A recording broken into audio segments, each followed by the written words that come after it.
Media news కి స్వాగతం. నేను మీ జీవిత.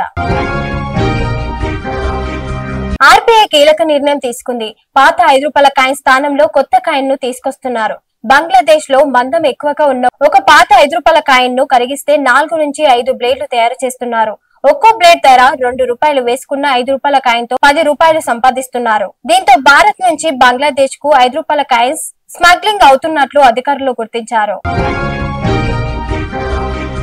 కల్వకుర్తి గాంధీనగర్ 14వ వార్డులో ప్లే గ్రౌండ్ 4 సంవత్సరాలు దాటిన పరిపాలనలో అభివృద్ధిగా లేని కాలనీ గాంధీనగర్ 14వ వార్డ్.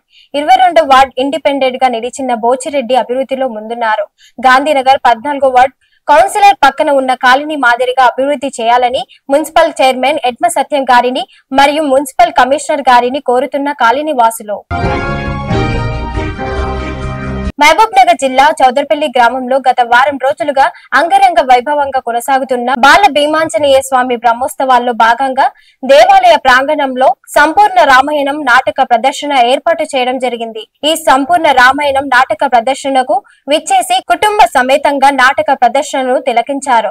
రాఘవేందర్ రెడ్డి మాట్లాడుతూ వీధి నాటకాలు పునర్జీవం పొందాలని, రోజు రోజుకు అంతరిస్తున్న వీధి నాటకాలకు కొందరు కళాకారులు జీవం పోస్తున్నారని, భారతీయ సంస్కృతి సాంప్రదాయాలు ప్రతిబింబించేలా నాటకాలు ఉండటంతో చాలా మంది వాటిని చూసేందుకు ఆసక్తి చూపుతున్నారన్నారు. నేటి తరానికి చరిత్రను గుర్తు చేస్తూ ఆనాటి ఆచారాలు సాంప్రదాయాలను తెలియజేస్తూ నేటి సమాజంలో టీవీ, సినిమాలు, సీరియళ్లపై ఇంట్రెస్ట్ పెరిగినా కూడా వీధి నాటకాలకు ఉండే క్రేజ్ మాత్రం తగ్గలేదన్నారు. వీధి నాటకాలు చరిత్రను గుర్తు చేస్తాయని, చరిత్రను నేటి తరం యువతకు తెలియజేయాల్సిన అవసరం ఉందని ఆయన చెప్పుకొచ్చారు.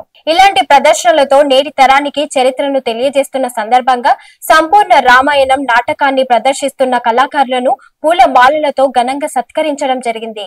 ఈ కార్యక్రమంలో ఐక్యత ఫౌండేషన్ గౌరవ అధ్యక్షులు, ఆలయ కమిటీ చైర్మన్ సుంకిరెడ్డి కృష్ణారెడ్డితో పాటు రాజేశ్వర్ రెడ్డి, రాజేందర్ రెడ్డి, వేణుగోపాల్ రెడ్డి, ప్రసాద్ రెడ్డి, సతీష్ రెడ్డి, రంజిత్ రెడ్డి మరియు ఆలయ కమిటీ సభ్యులు, గ్రామస్తులు ముకుంద, భీమయ్య, చెన్నయ్య, ఆనంద్, యాదయ్య, తిరుపతయ్య, మహేందర్, హనుమంత్, కృష్ణయ్య, వెంకటయ్య, తూక్య నాయక్, రాజేందర్, పెంట్య నాయక్, బేబ్య నాయక్, రవీందర్, మాసయ్య, అనంతయ్య, పెంటయ్య మరియు గ్రామ ప్రజలు, ప్రతినిధులు, పండితులు తదితరులు పాల్గొన్నారు.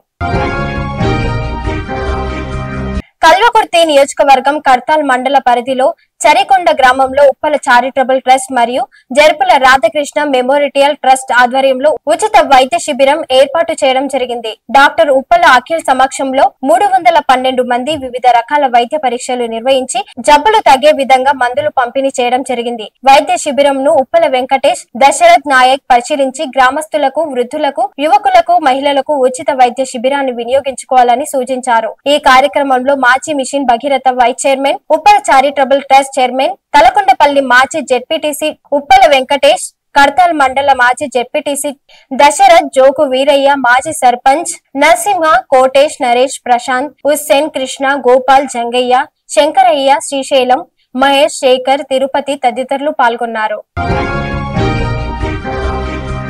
హామీ మేరకు ప్రభుత్వం ఆటో కార్మికులకు అండగా నిలవాలని కేటీఆర్ డిమాండ్ చేశారు. 93 మంది ఆటో డ్రైవర్ల ఆత్మహత్యలకు ప్రభుత్వమే కారణమని ఆరోపించారు. ఆటో కార్మికులు ధైర్యాన్ని కోల్పోవద్దని, బీఆర్ఎస్ అండగా ఉంటుందని భరోసా ఇచ్చారు. ఆటో డ్రైవర్లకు న్యాయం జరిగే వరకు పోరాడుతామన్నారు. అటు శాసనసభలో బీఆర్ఎస్ వాయిదా తీర్మానం ప్రతిపాదించింది. ఆ పార్టీ ఎమ్మెల్యేలంతా కాకి దుస్తులు ధరించి ఆటోల్లో శాసనసభకు వెళ్తున్నారు. పెట్రోల్ పోసుకుని బాలిక ఆత్మహత్య చేసుకున్న ఘటన మహబూబ్ నగర్ జిల్లా మిర్చిల్ మండలంలో జరిగింది. ఎస్ఐ శివనాగేశ్వర్ నాయుడు వివరాల ప్రకారం ఓ గ్రామానికి చెందిన బాలిక జెచ్చెల్లో ఇంటర్ చదువుతుంది. నిన్న సాయంత్రం ఇంట్లో ఎవరు లేని సమయంలో పెట్రోల్ పోసుకుని ఆత్మహత్యకు పాల్పడగా చికిత్స పొందుతూ మరణించింది. తండ్రి ఫిర్యాదు మేరకు కేసు నమోదు చేసి దర్యాప్తు చేస్తున్నట్లు ఎస్ఐ తెలిపారు. Thanks for watching. చూస్తూనే ఉండండి BTV న్యూస్.